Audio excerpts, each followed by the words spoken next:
네, 토크앤더시티 코너로 함께 넘어오셨습니다. 지난 연휴 미국 증시 S&P 500 지수가 사상 처음으로 5,000선을 넘어선 가운데 그 훈풍을 국내 증시가 그대로 받아갔는데요. 오늘 이 시간 통해서 어떻게 대응하면 좋을지 함께 이야기 나눠보도록 하겠습니다. 오늘 함께 해주실 분은 헤르메스 스탁의 하창원 본부장입니다. 본부장님 안녕하세요. 네, 안녕하십니까. 네, 설 잘 보내고 오셨나요? 네, 설 잘 보내고 왔는데 미소가 왜 제가- 씁쓸하십니까? 제가 보니까 지금 미국 선물 이제 지수가 급락을 하고 있어가지고 그래서 저희가 오늘 특별하게 더 모셨습니다. 왜냐하면은 이렇게 빠질 때 더 중요하거든요, 분석이. 오늘 네. 일단 저희가 연휴였을 때 아쉬울 정도로 쉬는 기간 미장이 강하게 올랐는데 오늘은 또 왜 이렇게 빠지는 걸까요? 뭐 이유는 하나 확실하죠. 이제 CPI가 네. 이제 예상치보다 좀 높게 나오면서 이제 국채 금리가 급등을 했습니다. 원래는 국채 금리가 최근에는 4.0에서 4.1 사이로 왔다 갔다 했는데 이게 단박에 4.1을 넘었거든요. 그러니까 사실 우리가 이제 금리 인하에 대한 기대감이 상당히 높았던 상황이고 시장에서는 여전히 이제 5회를 좀 보고 있는 상황이잖아요. 그나마 6에서 5회로 좀 줄어들었죠. 근데 이제 5회로 내려오더라도 이렇게 만약에 CPI가 다시 반등을 하게 되면 연준에서는 닐 카시카리가 이제 2회에서 3회를 얘기를 했거든요. 그럼 3회가 될 수 있지만 이게 잘못하면 2회까지도 갈 수 있다라는 얘기거든요. 그럼 만약에 3회로 되더라도 시장과 연준이 말하는 괴리가 2개나 있는 상황이고 만약에 이제 매파적인 발언으로 넘어가서 이제 만약에 2회 인하로 넘어간다고 한다면 시장의 이 전망치랑은 3회나 차이가 나는 거거든요. 이거는 사실상 엄청난 차이라고 보시면 그렇죠. 됩니다. 그러니까 미국장이 지금 기술주 위주로 상승이 나오고 있었던 상황이기 때문에 그리고 이제 사실은 어느 정도 금리 인하가 3월 달에는 이미 우리가 여러 가지 데이터들을 봤을 때 좀 쉽지 않을 거다. 그리고 연준에서도 확 선을 그었기 때문에 이미 기대감이 상당히 떨어져 있었던 상황이거든요. 그런데도 불구하고 시장에서 지금 이렇게 가파르게 반응을 한다라는 거는 이제 5월, 6월 달도 조금 물음표가 많이 생기고 있다라는 관점으로 시장은 좀 받아들이고 있는 것 같아요. 그래서 이 부분이 사실 이제 YOY로 본다라고 한다면은 뭐 나쁘지는 않은 상황인데 이제 월 단위로 봤을 때는 좀 상승이 나왔거든요. 에너지라든지 식료라든지 이런 부분들이 좀 높게 나왔기 때문에 그런 부분들에서의 사실 이제 평가가 어떻게 나오는지도 좀 중요할 것 같고 또 이제 암홀딩스가 급등이 나오면서 이게 사실 좀 기술주들의 상승을 끌어냈는데 이게 지금 급락이 나오고 있잖아요. 이게 엔비디아의 이제 그 제품에 대한 진출 관련된 이슈가 좀 있는데 어쨌든 그런 것들이 지금 같이 좀 맞물려 있는 상황이고 탐욕 지수도 지금 상당히 높아져 있었던 상황이거든요. 그러니까 사실 언제든지 차익이 나올 수 있는 상황이었는데 그거에 대한 좀 빌미를 준다라고 한다면 하필이면 또 우리가 이제 개장하고 이제야 막 또 기세를 달리려고 하는 이 시점에 약간의 좀 브레이크를 거는 요인으로 작용하지 않을까라고 보고 있어서 일단은 좀 상당히 아쉬운 상황으로 현재 시장을 바라보고 있는 상황입니다. 네, 물음표가 지어진다라고 설명을 해주셨습니다. 저도 굉장히 아쉬운데 일단 오늘 시장은 어떻게 보셨습니까? 그래도. 오늘 시장은 되게 좋았죠. 그렇죠. 네, 오늘 시장 같은 경우는 사실 이제 연휴 전에도 조금 강조를 드렸던 프로그램 비차익 순매수가 엄청나게 들어왔고요. 또 오늘 외국인 선물 매수도 굉장히 들어왔고 또 현물까지 같이 들어오면서 뭐 이제 기관에서 안 살 수 없게끔 패시브 자금까지 좀 끌어낸 상황이에요. 그러니까 수급적으로는 지금 네 박자가 모두 다 굉장히 큰 규모로 들어왔거든요. 그러니까 프로그램 비차익 같은 경우는 5천억 원, 그 다음에 지금 선물 같은 경우는 장중에는 1조가 넘게 들어왔었는데 뭐 마감했을 때도 9,499억 원 들어왔고요. 현물에서도 9천억 원 넘게 들어왔죠. 그러다 보니까 금융투자도 7천억이 넘게 들어왔어요. 근데 만약에 내일 이런 물량들이 쏟아져 내린다라고 한다면 사실 이제 대부분이 지금 오르는 종목군들만 올랐잖아요. PBR이라든지 그다음에 반도체와 관련된 부분들이 상당히 올랐는데 문제가 뭐냐면 그 암홀딩스가 올라가면서 주가의 상승을 끌어내면서 지수가 일부분이 상승이 나왔는데 지금 여기가 박살이 나고 있단 말이에요. 그래서 그런 부분에서 만약에 이게 이제 엔비디아의 진출로 인해서 빠지는 거다라고 인식을 한다라고 한다면 일부 하방이 좀 제한될 수 있겠지만 만약에 지금 엔비디아 같은 경우도 한 2% 지금 그 빠져 있는 상황이거든요. 거기서 만약에 좀 낙폭이 나오고 만약 700달러까지 깨지게 된다라고 한다면 그건 또 우리나라 반도체에서의 좀 단기 차익에 빌미가 될 수 있거든요.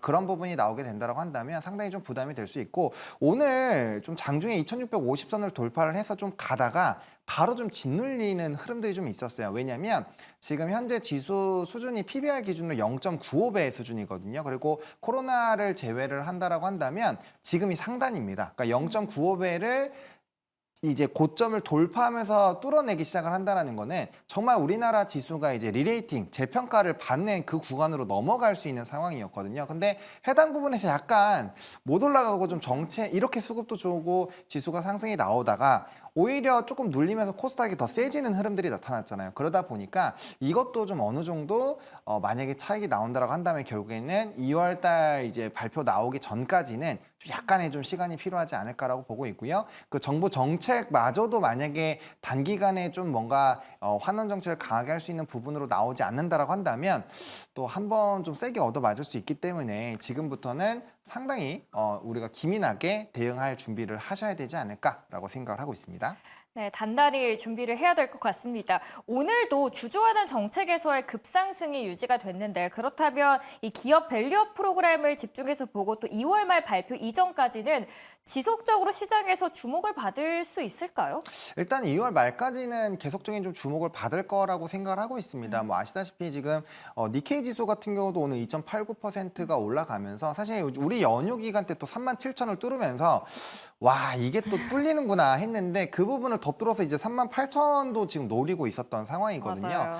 근데 이제 아시다시피 일본이 이렇게 주가가 많이 상승한 이유가 이제 거의 10년 동안 준비를 한 밸류업 프로그램이 잘 진행이 되면서 결국엔 지세 상승이 좀 상당히 견인이 나왔다라는 거죠. 근데 그런 기대감으로 똑같이 움직이고 있는 상황이어서 우리가 여전히 관심은 가져야 됩니다. 근데 좀 이따가도 설명드리겠지만 좀 명백한 우리나라와 일본과의 좀 차이는 있어요. 좀 준비 기간도 상당히 다르고 그래서 이 부분에서 과연 어느 정도의 좀 강제성이 생길까라는 부분에서 좀 물음표는 있는데 오늘도 어쨌든 상승이 나왔었던 종목군들 뭐 손해보험이나 화재가 이렇게 상한가 두 개 들어가시는 거 보시는 거 좀 사실 쉽지는 않은 시장이었거든요. 그 정도로 저 PBR 쪽에서의 좀 순환매가 돌았기 때문에 여전히 시장에서 집중을 해야 된다라고 보시면 좋을 것 같고 내가 투자를 안 하더라도 이쪽 부분에서의 물량이 출회가 된다라면은 지수가 강력하게 좀 조정이 나올 수가 있거든요. 그건 어쩔 수가 없어요. 왜냐면 반도체랑 저 PBR 중심으로 올랐기 때문에 여기에서 차익이 나오게 된다면 지수는 당연히 밀릴 수밖에 없는 부분이죠. 그래서 내가 관련된 부분에서 종목을 가지고 있지 않더라도 지수의 움직임을 파악하기 위해서는 반드시 지금은 살펴봐야 되는 그런 상황이다 정도로 정리를 드리겠습니다. 네, 일본 증시 언급을 해주셨습니다. 버블 경제 이후에 또 최고치를 찍었고요. 일본 경제, 일본 증시 2.89% 상승하면서 지난 9일에도 37,000포인트 뚫었습니다. 그 이유가 뭔지 조금 더 자세하게 언급을 해주시겠다라고 말씀을 해주셔서 네. 조금 더 자세하게 해주실 수 있을까요? 사실 이 부분을 좀 깊게 들어가면은 조금 어려울 수도 있는데 일단 일본 자체는 한 10년 정도의 준비를 했다라고 보시면 됩니다. 좀 짧게 보더라도 그래서 15년도부터 이제 기업에 대한 이런 뭐 거버넌스 코드라는 거를 만들었고 이게 처음에 제정된 이후에 두 번의 개정을 했어요. 그게 이제 작년 6월에 결국엔 진행을 하면서 여러 가지 내용들을 좀 담았는데 여기는 뭐 이사회에 대한 내용도 들어가 있고요. 그다음에 기업의 뭐 PBR이라든지 뭐 다양성을 제고를 한다거나 그런 내용들이 들어가 있습니다. 근데 시장을 재편을 했거든요. 거긴 원래 시장이 4개였는데 거래소도 통합을 하고 이제 3가지로 좀 분류를 하게 되면서 뭐 우리나라로 치면 이제 대형주, 뭐 코스피, 코스닥, 그다음에 코덱스 이렇게 보시면 돼요. 아멕스랑 똑같이 보시면 되는데 그렇게 시장을 나누면서 이제 25년까지 유예 기간을 주는 거죠. 이게 바뀌었으니까 기업들에게 이제 이 PBR 1배가 올리기로 이제 시장이 만들어지고 있는 상황이기 때문에 이렇게 하기로 오래됐는데도 아직도 PBR이 낮다. 그래서 개선안을 좀 제시를 하세요. 라고 이제 거래소에서 제안을 한 거고요. 거기서 응해서 이제 기업이 이 안을 갖고 오면은 이걸 주주들에게 약속을 하게끔 만듭니다. 그렇게 되면은 문제가 뭐냐면 이제 상장 폐지로 이어질 수가 있어요. 왜냐하면 기업이 공시를 해버렸기 때문에 거기에서 이제 이행을 하지 않으면 이게 상장 폐지 요건으로 들어갈 수 있는 상황이고 특히나 일본 같은 경우는 또 주주 환원 정책을 하는 행동주의 펀드가 미국에 이어서 이제 두 번째로 높은 나라거든요. 그러니까 한 번에 약속을 하게 되면은 사실 이제 이 부분에서 이슈가 될 수밖에 없다라는 부분입니다. 그래서 이제 시장 자체가 22년 4월에 프라임과 스탠다드, 그로스, 이게 이제 아까 말씀드렸던 코스피, 코스닥, 이제 기타 OTC 시장이라고 보시면 좋을 것 같고요. 일단 거버넌스 코드 안에 이런 여러 가지 주종 환원 정책까지 내용들이 좀 담겨져 있다라는 부분들, 그리고 이걸 진행하지 않았을 때는 여러 가지로 강제성 있는 이벤트를 만들어낼 수 있다라는 점이 핵심 요약하면은 이렇게 이해를 해보시면 좋을 것 같습니다. 재건주도 이제 상승을 하긴 했지만 여전히 장에서는 지정학적인 리스크가 관련된 부담이 있는 상황인데요. 글로벌 무기 수요가 늘어나다 보니까 작년에 넘지 못했던 이 200억 달러 수출 목표 달성 기대감이 좀 높아지고 있는 것 같은데 어떻게 보시나요? 사실 뭐 시장에서는 올해 넘을 것이다라는 좀 전망이 많이 나타나고 있어요. 작년에 조금 고배를 마셨는데 올해 같은 경우는 방산주들이 기대가 되는 게 이제 수출 지역이 확대가 되는 부분이 있습니다. 그러다 보니까 우리가 이제 폴란드발 수주만 우리가 계속 기억을 하고 있잖아요. 근데 그쵸. 그게 아니라 기타 지역으로서의 좀 확정이 되면서 결국에는 이제 200억 달러를 넘을 거다라는 평가가 나타나고 있는 상황이고, 사실 우리가 처음에 방산주들을 바라봤을 때는 이제 러시아와 우크라이나 전쟁만 있었지만 시간이 지나가면서 뭐 이스라엘과 하마스 이슈도 있는 상황이고 지금 중동발 리스크가 좀 확대되는 기조들도 일부 있는 상황이잖아요. 그러다 보니까 그런 부분에서의 이제 방위 산업체들의 수요가 늘어날 수 있는 상황이고, 특히나 최근에는 사우디 쪽에서의 수주 흐름들이 좀 굉장히 기대가 되고 있는 상황인데, 아시다시피 이미 LIG 넥스원이 축포를 이미 쏘아 올렸죠. 4조 2천억 원에 대한 천공투에 대한 수주를 받은 상황이고 지금 2차 수주도 기다려지고 있는 상황이거든요. 근데 어쨌든 이게 지대공 미사일 관련된 부분에서의 수주가 상당히 기대가 되기 때문에 LIG 넥스원과 더불어서 지금 뭐 하나 에어로스페이스라든지 뭐 현대로템에 대한 이런 제품들도 되지 않을까라는 시장의 기대감들이 높아지고 있는 상황이에요. 근데 이게 좀 집중적인 게 뭐냐면 지역의 다변화가 된다라고 했을 때 폴란드는 일반적으로 이제 방산 같은 경우가 뭐 여러 가지 부분에서 이제 대출이나 이런 부분을 껴서 좀 진행을 하긴 하지만 사우디 같은 경우는 사실 오일머니로 진행이 되기 때문에 그런 부분에서 좀 상당히 자유롭다라는 이미지가 있는 상황이고, 우리가 이미 UAE 쪽에서는 수주를 받은 상황이잖아요. 근데 거기에다가 이제 사우디까지 붙여놓으면 레퍼런스 자체가 굉장히 다양화가 된다라는 거죠. 그러면 그 기타 지역들에서의 수주 기대감이 상당히 좀 높아질 수 있다라는 점으로 보시면 좋을 것 같고요. 지금 이미 이제 시장에서 기대하고 있었던 지역들 중에서 하나가 진행이 되고 있는 상황이기 때문에 아직 올해 시작한 지 좀 얼마 안 됐기 때문에 기간이 많이 남아 있잖아요. 그 사이에서 추가적인 수주에 대한 기대감이 나왔을 때는 상당히 좀 기대가 될 수밖에 없고, 또 방산 쪽을 보실 때 가장 중요한 게 전쟁이 났을 때가 물론 그때도 중요하죠. 그때도 중요하지만 전쟁이 끝나고 나서도 언제든지 전쟁이 발발할 수 있기 때문에 기본적으로 주변국들이나 일반적으로 좀 약간의 지정적 리스크가 발생할 수 있는 지역에서는 이런 이제 그 정책 자금들이 좀 많이 늘어나는 구조가 생기거든요. 그렇기 때문에 거기에 따른 이제 전반적인 수주 기조들은 좋아질 수 있는 환경이 마련되어 있다 정도로 보시면 좋을 것 같습니다. 네, 방산주의 수주에서 이제 발목을 잡고 있는 요인, 그런데 수출입 은행법인데 이게 뭔지 구체적으로 설명부터 필요할 것 같습니다. 네, 이제 수출입은행에 대한 부분을 말씀을 드리기 위해서는 결국에는 이제 수출 파이낸싱이 뭔지를 알아야 되는데, 쉽게 말해서는 이제 수입국에서 수출국에게 이제 돈을 빌리는 행위가 들어가는 부분이에요. 이게 뭐 방위산업이라든지 좀 굉장히 굵직한 사업권들이 있는 쪽에서는 수출 파이낸싱이라는 거를 활용을 해서 진행을 하는데, 뭐 대표적으로 방산이 그런 부분에서 진행이 되고 있다라고 보시면 좋을 것 같고, 계약 프로세스를 조금 말씀을 드리면 크게 이제 4단계로 좀 보시면 되는데요.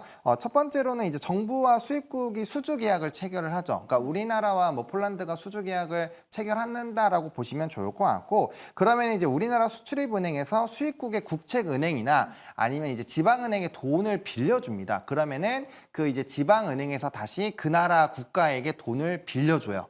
그리고 나서 국가가 이제 계약을 체결한 기업에다가 돈을 주는 구조입니다. 그러니까 기본적으로 이게 진행이 되기 위해서는 일단 계약을 맺고 우리나라 수출입은행에서 그 나라의 은행으로 돈이 가야 되는 거예요. 근데 이게 문제가 뭐냐면 지금 이제 수은법 수출입은행법 시행령 17조 5조를 오행을 보시면 되면은 이게 한도가 자기 자본의 40%가 제한이 되어 있거든요. 근데 지금 이제 22년 기준으로 봤을 때 한은의 수출입은행의 자기 자본이 18조 4천억 원이에요. 그러니까 거기에서 40%밖에 안 되기 때문에 한도 같은 경우는 7조 3천억 원이 된다라는 거죠. 근데 아시다시피 폴란드 1차 수주를 할 때 이제 수출입은행에서 6조를 하고 또 다른 데서 6조를 해서 총 12조가 빌려줬거든요. 그러니까 그렇게 쳤을 땐 수출입은행에서 남은 한도가 이제 1조 3천억밖에 안 남다는 거예요. 근데 2차 기업으로 나오는 그 규모 자체가 1차보다 훨씬 더 컸기 때문에 뭐 대출이 진행이 안 되는 상황이기 때문에 계약을 맺고 싶어도 이게 돈이 넘어가지 않는 상황이기 때문에 진행이 좀 어려웠다라는 거죠. 그래서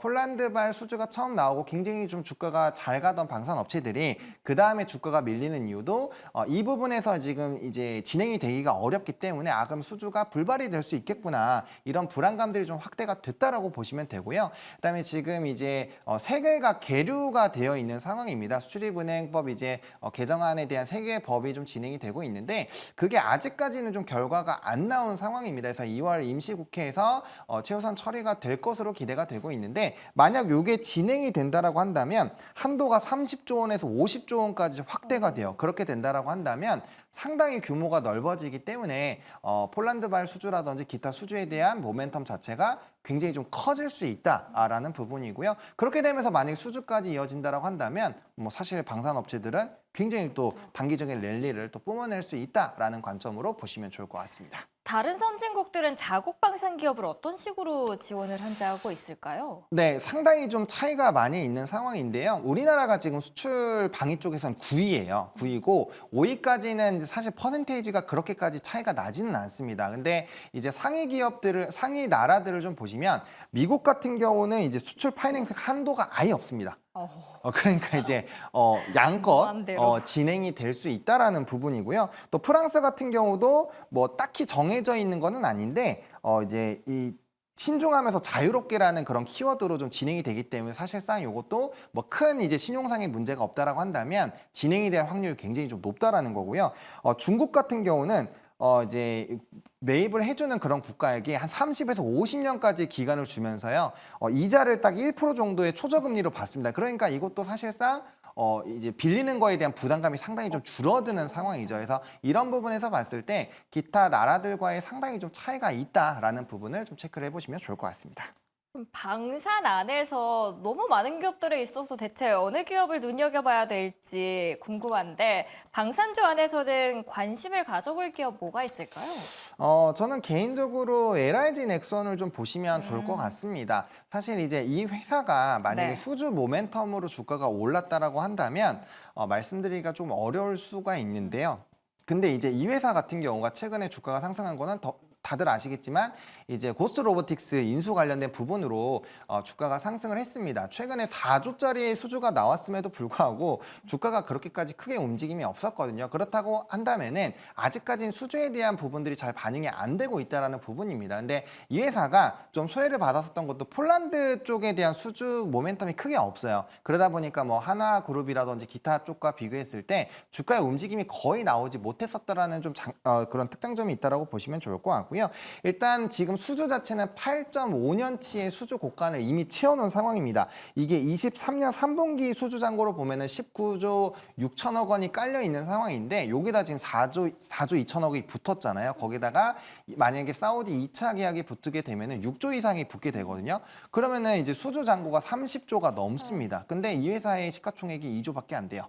그러니까 굉장히 시가총액 대비했을 때 수주 잔고가 굉장히 좀 많이 있는 상황이다라고 보시면 좋을 것 같고요. 지금 이번에 실적적인 부분에서도 일부 뭐 단기 수익이라든지 약간의 조금 컨센을 하회한 부분이 있는데 요거는 2월 된 실적분도 있고요.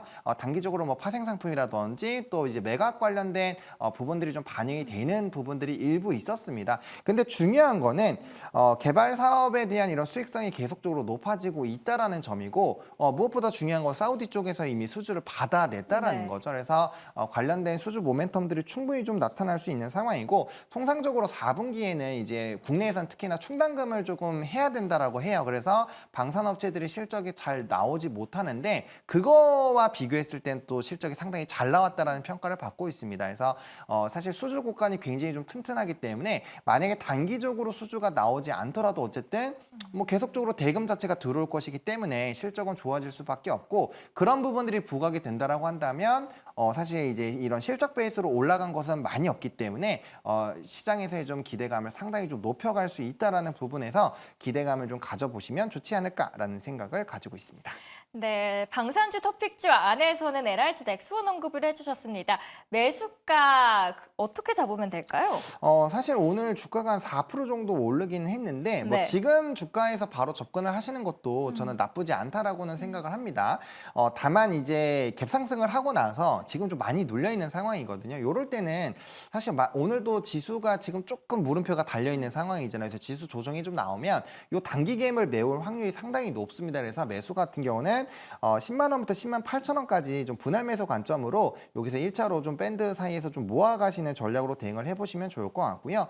목표가 같은 경우는 1차로는 14만 5천 원을 보고 있습니다. 일단은 수주 부분들이 좀 반영이 된다라고 한다면 충분히 이 로봇 회사 인수권과 더불어서 좀 주가의 상승이 나올 수 있다라고 보고 있는 상황이고요. 다만 이제 이 부분에서 거래량이 터지면서 좀 주가가 상승이 나왔기 때문에 해당 부분에서 상승 돌파를 하려면 약간의 좀 기간 조정이 필요할 수 있습니다. 그래서 1차 목표가 14만 원 5천 원을 말씀을 드리지만 2차로는 16만 원까지도 보셔도 좋을 것 같고요. 손절 라인 같은 경우는 8만 7천 원으로 좀 제시를 드릴 텐데 그 전에 이제 8만 9천 원부터 9만 4천 원까지 한 두어 달간의 좀 단기 박스권을 만들면서 바닥을 다지면서 좀 상승했었던 부분들이 있거든요. 이 부분에서 2차 매수를 한번 진행해 보신 다음에 그럼에도 불구하고 좀 빠진다라고 했을 때는 일부 비중 조절을 하시는 가격 라인으로 좀 설정을 해보시면 좋지 않을까라고 보고 있고요. 뭐 중장기적으로 매력도는 굉장히 좀 높은 종목이다라고 좀 정리를 드리고 싶습니다.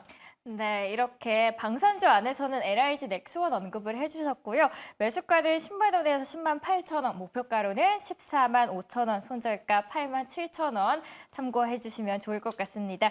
늦은 밤까지 살아있는 브리핑 감사합니다. 오늘 함께해 주신 헤르메스 스탁의 하청원 본부장님 이만 보내드리도록 하겠습니다. 오늘도 잘 들었습니다. 네, 감사합니다.